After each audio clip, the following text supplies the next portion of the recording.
Students, आज class 10th वाले बच्चों के लिए एक नए चैप्टर की शुरुआत कर रहे हैं हम लोग। और जिस चैप्टर की शुरुआत कर रहे हैं उसका नाम अरिथमेटिक प्रोग्रेशन है, जिसे हम लोग एपी के नाम से भी जानते हैं। ठीक है, चैप्टर स्टार्ट करने के पहले ना इसकी कुछ खासियत जान लेते हैं, कुछ इसका इम्पोर्टेंस समझ लेते हैं।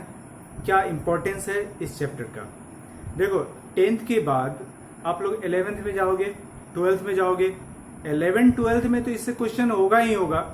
इसके अलावा आप किसी भी कम्पिटिटिव एग्जाम्स में बैठेंगे, वो चाहे मेडिकल हो, नीट मेडिकल हो, आईआईटी हो, इंजीनियरिंग हो, या फिर अदर कम्पिटिटिव जॉब्स का एग्ज़ाम हो, उस सारे कंपटीशन में इस चैप्टर से क्वेश्चंस रहता है।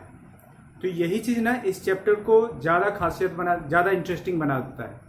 ठीक है, तो एक बात याद रखना है, नया चैप्टर है लेकिन टफ नहीं है, इजी है। क्योंकि आप लोगों को पता होना चाहिए कि लाइफ में जो भी इवेंट्स आते हैं ना, नए इवेंट्स आते हैं, वो हमें सीख देने के लिए आते हैं।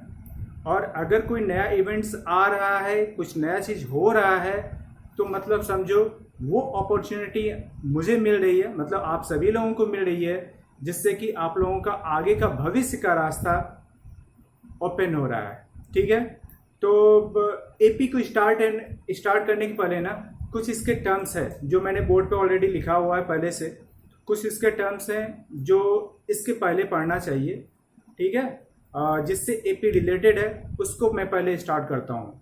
तो ये है सीक्वेंस एंड सीरीज।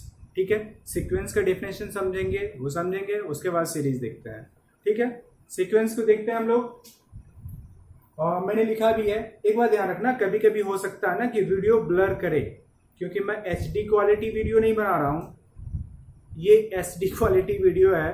तो अगर कहीं भी थोड़ा सा ब्लर दिखे ना, तो वॉइस तो ब्लर होने वाला है नहीं, वॉइस तो सुनाई देगी ही नहीं देगी। तो आवाज़ सुन लेना है। डेफिनेशन जो जी लिखा हुआ है ना, मैं बोलूँगा जरूर, तो आप उसको ध्यान से कैच करोगे, समझोगे। ठीक है, और अगर दिखता है तो अच्छी बात है, दिखेगा तो फिर वीडियो को पॉज करना है, फिर उसको कॉपी करने वाला चीज़ कॉपी कर देना, या सुनने वाला होगा तो सुन करके नोट कर सकते हैं। ठीक है, तो फिर आगे बढ़ते हैं हम लोग। देखिए, सीक्वेंस क्या होता है। सीक्वेंस मैंने लिखा है, a sequence is a list of objects. ठीक है, फिर से मैं रिपीट करता हूँ, a sequence is a list of objects और इवेंट ना। सीक्वेंस एक लिस्ट होता है ऑब्जेक्ट्स का, या तो इवेंट का, या नंबर भी हो सकता है, क्योंकि ऑब्जेक्ट्स कुछ भी हो सकता है ना। ऑब्जेक्ट मतलब होता ही वस्तु, कोई भी चीज ना।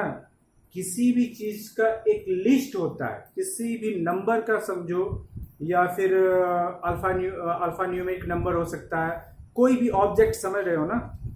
किसी भी ऑब्जेक्ट का या इवेंट का एक लिस्ट होता है। वो लिस्ट किस फॉर्म में रहता है? which have been ordered in sequential fashion, और वो किसी न किसी स्पेसिफिक पैटर्न से बना होता है। ठीक है ना, उसका कुछ ना कुछ ऑर्डर सीक्वेंशियल फैशन में ऑर्डर रहता है। वो मतलब ये है कि सीरीज एक नंबर का लिस्ट होता है और एक ऑब्जेक्ट का लिस्ट होता है। वो सारे ऑब्जेक्ट या नंबर किसी न किसी ऑर्डर में, एक पैटर्न में व्यवस्थित रहता है, एक पैटर्न में व्यवस्थित रहता है। अगर पैटर्न में व्यवस्थित है तो उसको डिफाइन कर सकते हैं, अगर नहीं होगा तो फिर उसको हम लोग डिफाइन नहीं कर पाएंगे। तो देखो, थोड़ा समझो, यहाँ पे 2 4 6 8, ये तो समझ में आ रहा है। ये सीरीज, ये क्या है? सीक्वेंस है। इसको क्या कहता है? ऑब्जेक्ट कैसे ऑर्डर्ड लिस्ट है। ये किस तरह? सीक्वेंशियल फैशन में। फैशन मतलब एक पैटर्न में, स्पेसिफिक पैटर्न में। देखते हैं, 2 के बाद 4 आया, मतलब 2 के बाद 4 आ रहा है, दैट मीन्स 2 + 2 4, 4 + 2 6, 6 + 2 8, मतलब सब में +2 करते चले जाइए। नहीं हो रहा ना? 2 + 2 4, 4 + 2 6, 6 + 2 8। ये जो है ना एक ऑर्डर में दिख रहा है, मतलब सब में जो अपकमिंग इवेंट है वो +2 करने पर आ रहा है ना। अपकमिंग इवेंट मतलब ये समझो ये एक इवेंट हो गया, मतलब ऑब्जेक्ट हो गया या नंबर समझ लो, कुछ भी है। तो ये जो होगा ना, ये फर्स्ट हो गया, ये सेकेंड हो गया, ये थर्ड हो गया, ये फोर्थ हो गया। अगर मैं पूछूं इससे कि फिफ्थ ऑब्जेक्ट क्या होगा यहाँ पे, फिफ्थ ऑब्जेक्ट क्या होगा यहाँ पे, तो आप इसके पैटर्न को समझ करके फिफ्थ ऑब्जेक्ट के बारे में बता सकते हो। कैसे कि 2 + 2 4, 4 + 2 6, 6 + 2 8, और 8 + 2 यहाँ क्या हो जाएगा 10। ठीक है ना। इसी तरह से आप यहाँ पर भी 10 के बाद 1 2 3 4 5 6 भी बता सकते हो, ये कितना हो जाएगा 12, इस तरह 14। नहीं समझ रहे हैं ना। तो इस तरह से एक ऑर्डर्ड में है, एक पैटर्न बन रहा है, तो आप इस पे नेक्स्ट टर्म फाइंड कर सकते हैं। इजी है। इस तरह इसका देखूंगा तो इसका देखेंगे क्या हो जाएगा 1 स्क्वायर 2 स्क्वायर 3 स्क्वायर। अगर आगे का पूछा जाए तो 1 2 3 टर्म्स है ना, थर्ड टर्म है ये, और इस सारे को टर्म बोल सकते हैं ना। ये फर्स्ट टर्म हो गया, ये सेकेंड टर्म हो गया, थर्ड टर्म हो गया। फोर्थ पूछा जाए तो फोर्थ क्या हो जाएगा, फोर्थ ऑब्जेक्ट आप कर सकते हो सर 1 स्क्वायर है, ये 2 स्क्वायर है, ये 3 स्क्वायर है, तो आपका मीन क्या होगा 4 स्क्वायर हो जाएगा। मतलब कर सकता है ये 4 स्क्वायर। ठीक है। इस तरह फिफ्थ 5 स्क्वायर हो जाएगा, 6 स्क्वायर हो जाएगा, ये ऐसा हो जाएगा। यहाँ पे देखो क्या है 2 के बाद 1 आया, मतलब 2 में 1 माइनस किया तो 1 आया, 1 में 1 माइनस करो 0, फिर 0 में 1 माइनस करो तो -1, 1 में -1 करेंगे तो -2। इसके बाद पूछा जाए तो क्या आएगा, तो सिंपल सा आंसर है, इसमें -1 कर देंगे तो -3, फिर -4, इस तरह से चलता रहेगा। ये क्या है ना, एक सीक्वेंशियल फैशन में ये पहले से ऑलरेडी अरेंज है, इस वजह से ये सीक्वेंस है। अगर ऐसा कर दिया जाए, ये 2 है, ये 9 है, ये 7 है, और फिर 10 है, 12 है, इस तरह से, क्या ये सीक्वेंस है? इज इट सीक्वेंस और नॉट? क्वेश्चन है क्या ये सीक्वेंस है या नहीं है। तो सिंपल से कर सकते हैं कि एक किस में होना चाहिए, सीक्वेंशियल फैशन में होना चाहिए। क्या ये सीक्वेंशियल फैशन में है, मतलब किसी न किसी पैटर्न पे होना चाहिए, अरेंज होना चाहिए पैटर्न पे। ये पैटर्न देखो तो कुछ समझ में नहीं आ रहा है। 2 के बाद 9 आ गया, फिर घट गया 7 हो गया, 7 के बाद फिर 10 3 प्लस हो गया 12 हो गया, 10 हो गया, 10 के बाद 2 प्लस हुआ, तो समझ में आ रहा है कोई स्पेसिफिक फैशन यहाँ पे नहीं हो रहा है, सेट नहीं हो रहा है, ऑर्डर नहीं है। That's why it is not in a sequence, it is not a sequence, ये सीक्वेंस नहीं है। समझ गए? सीक्वेंस में होना जरूरी है। सीक्वेंस क्या, एक ऑर्डर्ड लिस्ट होना चाहिए और स्पेसिफिक फैशन होना चाहिए वहां पे। देखो फिर क्या है, सीरीज। सीक्वेंस और सीरीज में एक माइनर सा डिफरेंस है, क्या ना। अब देखो सीक्वेंस में क्या था ना, सब ऑब्जेक्ट्स या सारे इवेंट सेपरेट था। ये 2 सेपरेट है, मतलब 2 अलग हो गया, 4 अलग हो रहा है, कॉमा से सेपरेट है नहीं, ये सेपरेट है कॉमा से। अगर इसी को सम कर दिया जाए, इसको सम कर दिया जाए तो वो बन जाएगा सीरीज। मतलब इसी को मैं एग्जांपल में लिया था, ये सीक्वेंस है, और सीक्वेंस क्या है 2 4 6 8, ये अभी सीक्वेंस है, और इसके बीच में मैंने प्लस साइन दे दिया, तो 2 + 4 4 + 6 6 + 8, इस तरह से क्या हो जाएगा, ये सीरीज हो गया। इस तरह ये भी क्या हो जाएगा, मतलब सीरीज हो जाएगा। कॉमा रहता है तो सीक्वेंस, और प्लस का साइन आ जाएगा तो सीरीज। इतना समझ में आ गया? फिर आगे देखेंगे हम लोग, पॉज करते हैं। ठीक है, तो फिर आगे देखते हैं हम लोग। आगे क्या, अरिथमेटिक प्रोग्रेशन को डिफाइन करेंगे अब। ठीक है, देखो सीक्वेंस को समझा। सीक्वेंस क्या, एक पैटर्न में होना चाहिए, नंबर होना चाहिए ना, नंबर का लिस्ट जो होना चाहिए, लिस्ट ऑफ नंबर्स एक स्पेसिफिक पैटर्न में होना चाहिए। और ये ना अरिथमेटिक प्रोग्रेशन भी ना उसी लिस्ट में ही आता है। उसका कुछ स्पेसिफिक पैटर्न देखते हैं किस तरह होना चाहिए। अगर सीक्वेंस ऐसा रहे, यहाँ दिख रहा है ना, ठीक है, सीक्वेंस ऐसा रहे, ये समझो पहले। सीक्वेंस रहे जैसे लाइक 6 9 12 15, इस तरह से। या रहे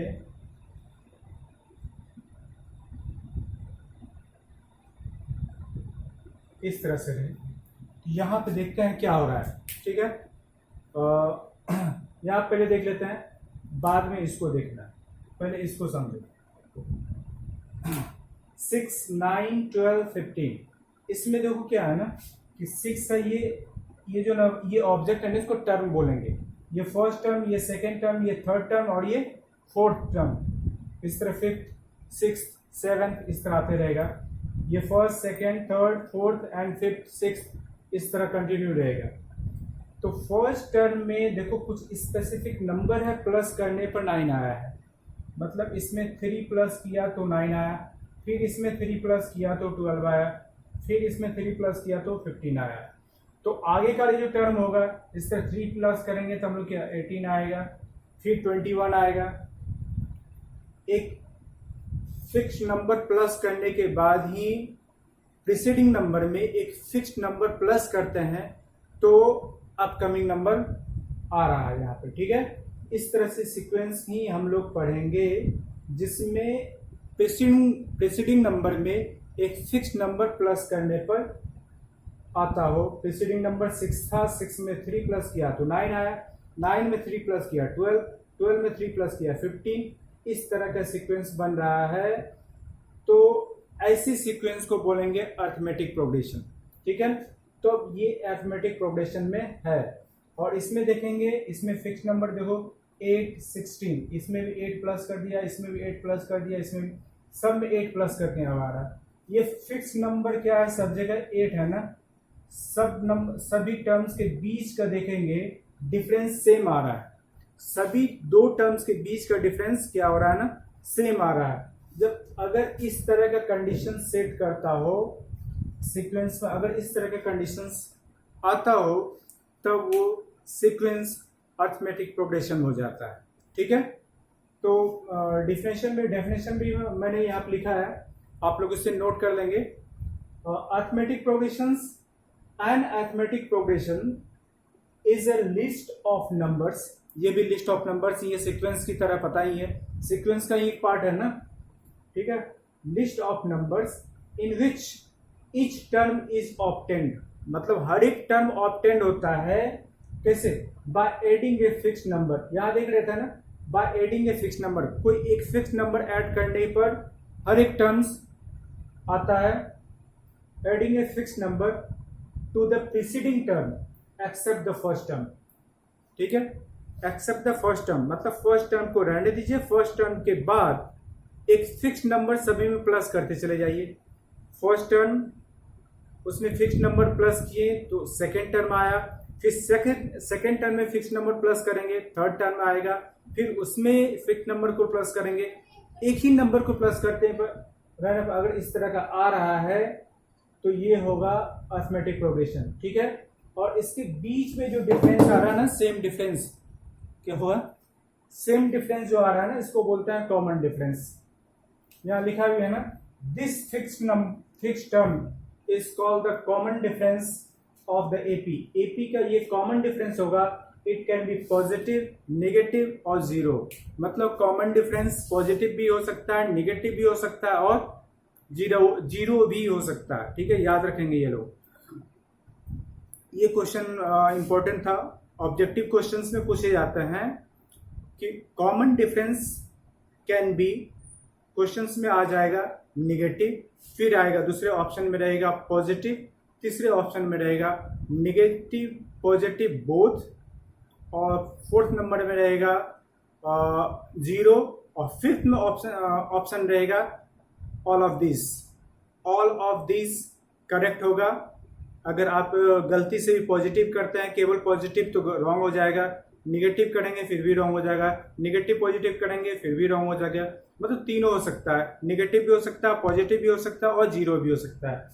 ये टर्म हम लोगों ने समझ लिया, कॉमन डिफरेंस के बारे में आज समझा। ये कुछ बेसिक टर्म्स था किसका, अरिथमेटिक प्रोग्रेशन का, ठीक है। इसके आगे हम लोग देखेंगे, एक चीज और समझ लेते हैं यहाँ पे। देखो एपी का अगर ये डॉटेड कंटिन्यू रहेगा तो ये सिंपल से समझ में आ रहा है कि ये इनफाइनाइट नंबर है, तो इनफाइनाइट हो जाएगा, ये इनफाइनाइट टर्म हो जाएगा।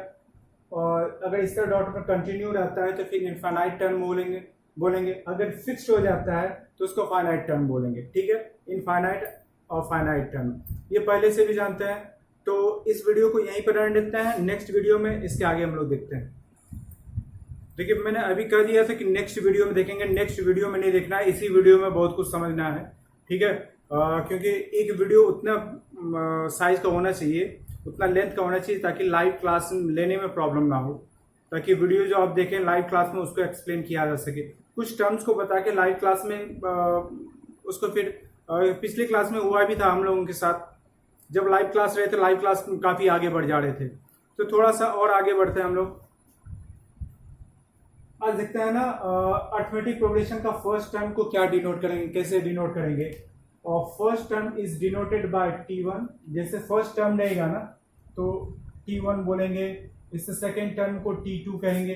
देखो फर्स्ट टर्म रहेगा तो T1, सेकेंड टर्म तो T2, थर्ड टर्म रहेगा तो T3, इस तरह से लिख सकता है। ठीक है, कहीं कहीं किसी किसी बुक में A1,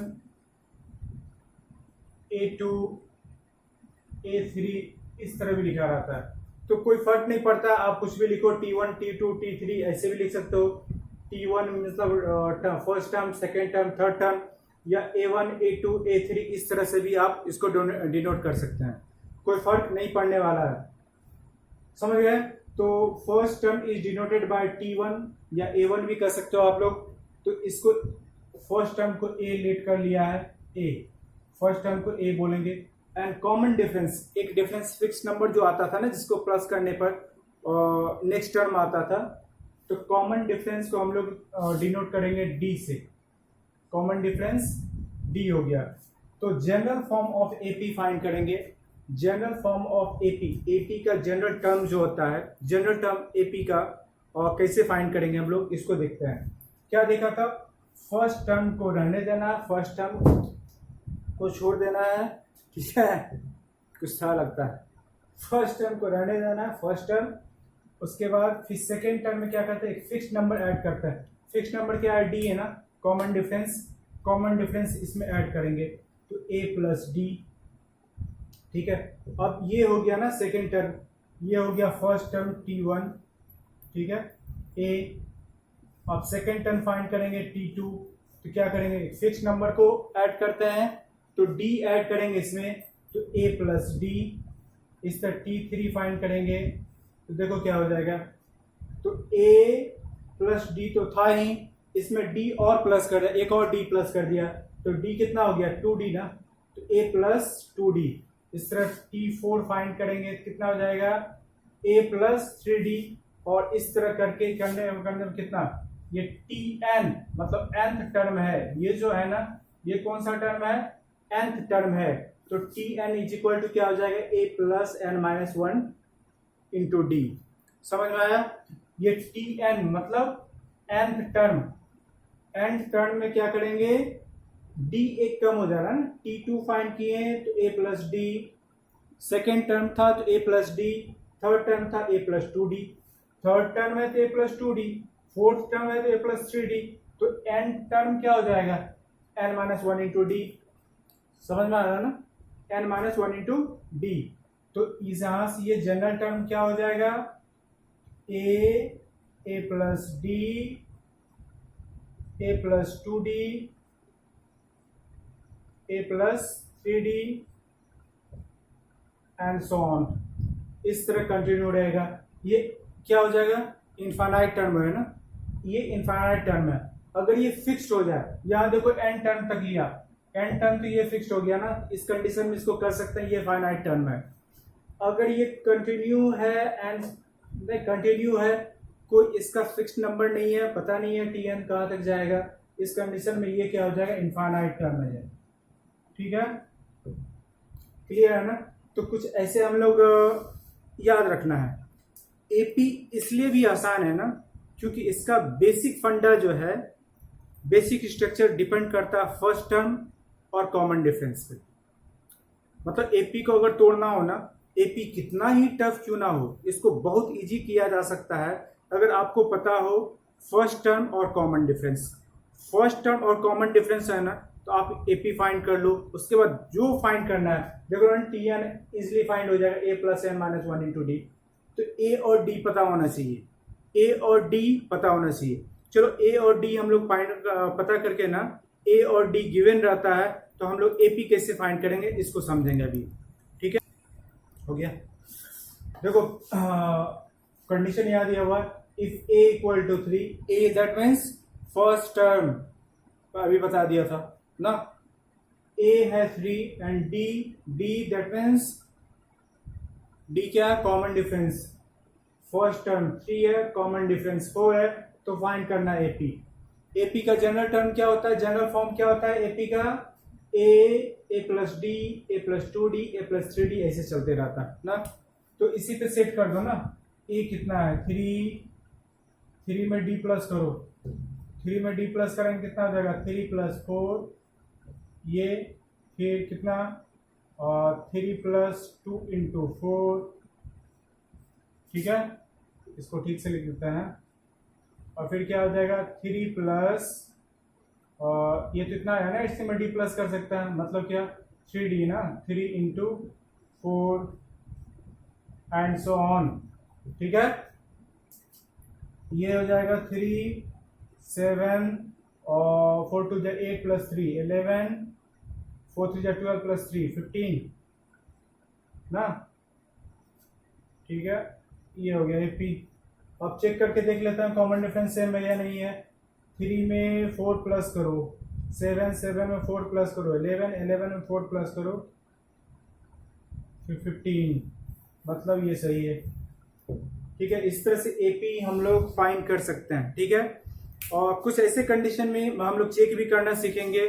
कुछ सीक्वेंस दिया रहेगा, आपको चेक करना होगा कि वो सीक्वेंस एपी में है या नहीं है। ठीक है, कुछ सीक्वेंस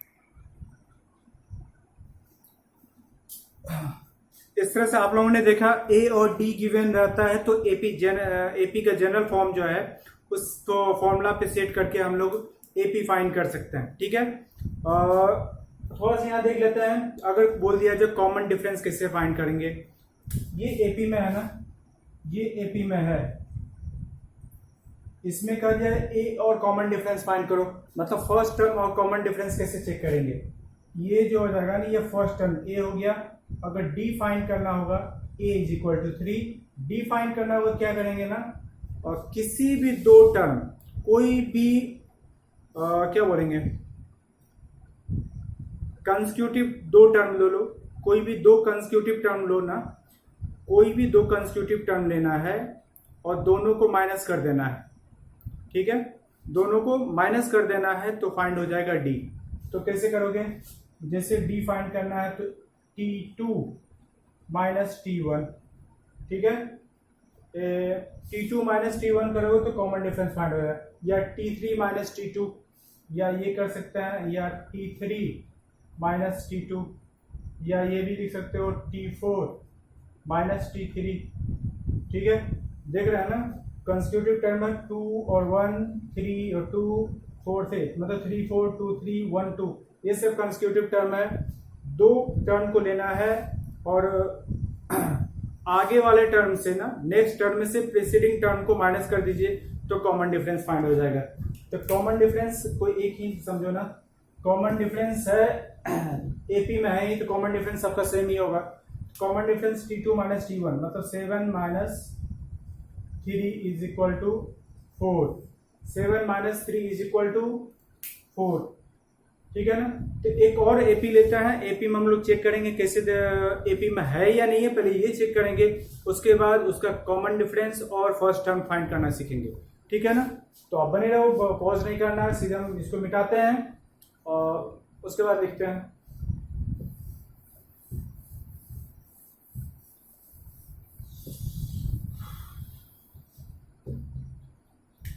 एक एपी ले लेता है हम लोग, जनरल लेता है 2 4 6 8 इस तरह से। ठीक है, एपी में है या नहीं है पहले चेक कर लो। चेक करने के लिए क्या करेंगे, और T2 माइनस T1 फाइंड करो। T2 माइनस T1 करेंगे तो क्या 4 माइनस 2 इज इक्वल टू 2, और T3 माइनस T2 करोगे क्या हो जाएगा 6 माइनस 4 इज इक्वल टू 2। मतलब ये दोनों सेम आ रहा है, सेम है ना। लिखेंगे since T2 minus T1 is equal to T3 minus T2, therefore this sequence ना, this sequence is in AP ना, लिखेंगे therefore this sequence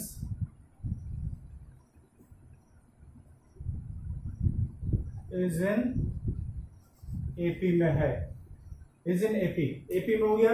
अब इसको चेक करना फर्स्ट टर्म और कॉमन डिफरेंस। तो फर्स्ट टर्म क्या हो, A इक्वल टू हो जाएगा क्या 2, और C D फाइंड करेंगे, मतलब D फाइंड करो, D इक्वल टू क्या हो जाएगा T2 माइनस T1, कितना हो जाएगा T2 minus T1 is equal to 4 minus 2 is equal to 2। इस तरह का था कुछ इसका बेसिक टर्म था। आप देख रहे हो कितना इजी है, ठीक है। तो वीडियो में कहीं भी अगर कुछ भी डाउट हुआ होगा तो उसको पॉज करके आप लोग जरूर समझिएगा, और फिर भी अगर कोई डाउट रहता है तो हम लोग लाइव क्लास में मिलेंगे, लाइव क्लास में इसको समझेंगे और अच्छे से। आई होप आपको समझ में आ गया होगा एपी का कुछ बेसिक टर्म्स। और नेक्स्ट वीडियो में हम लोग मिलेंगे एक्सरसाइज 2.1 का एग्जाम्पल्स लेकर के, ठीक है। एग्जाम्पल्स को पहले मैं सॉल्व करवा दूंगा, सॉल्व करके समझा दूंगा, उसके बाद फिर एक्सरसाइज आप लोगों के लिए होमवर्क रहेगा। तो इस वीडियो में इतना ही, अगले वीडियो में मिलते हैं एग्जाम्पल्स के साथ, एक्सरसाइज एपी का जो फर्स्ट चैप्टर का एग्जाम्पल्स है उसके साथ मिलते हैं। ओके।